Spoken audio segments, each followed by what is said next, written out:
সাংবাদিক বন্ধুগণ, আসসালামু আলাইকুম। আপনারা শুনতে পাচ্ছেন আমাকে? সবাই পেছনে। দীর্ঘ প্রায় 15 বছর পরে আমরা আগামী 16 বছর পরে, দুঃখিত, 16 বছর পরে আগামী 2026-এ ফেব্রুয়ারি মাসে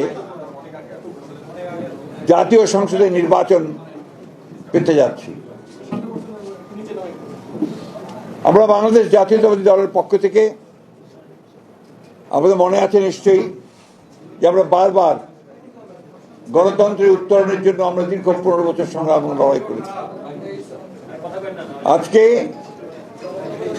সেই গণতন্ত্রের উত্তরের যে পথ, সেই পথকে আরো সুগম করার জন্য এবং আগামী আসন্ন নির্বাচনে অংশগ্রহণের জন্য বাংলাদেশ জাতীয়তাবাদী দল আমরা ইতিমধ্যেই আমাদের সকল ইউনিট সারা দেশে আমরা কাজ শুরু করেছি এবং তারই ধারাবাহিকতায় আমরা আজকে আপনাদের সামনে আমাদের প্রায় 232টা আসনে আমরা আমাদের সম্ভাব্য প্রার্থীদের নাম ঘোষণা করতে যাচ্ছি।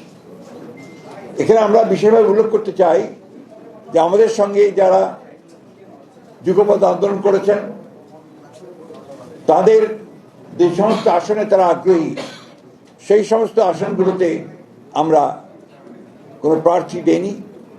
আমরা আশা করছি যে তারা তাদের নাম ঘোষণা করবেন, আমরা আলোচনার মাধ্যমে সেগুলো আরো আপনাকে আমরা চূড়ান্ত করব। এবং এটা আমি অপর বলছি, যেটা হচ্ছে আমাদের সম্ভাব্য প্রার্থী তালিকা 232টি আসনের জন্য। এর মধ্যেও কিন্তু পরিবর্তন হতে পারে।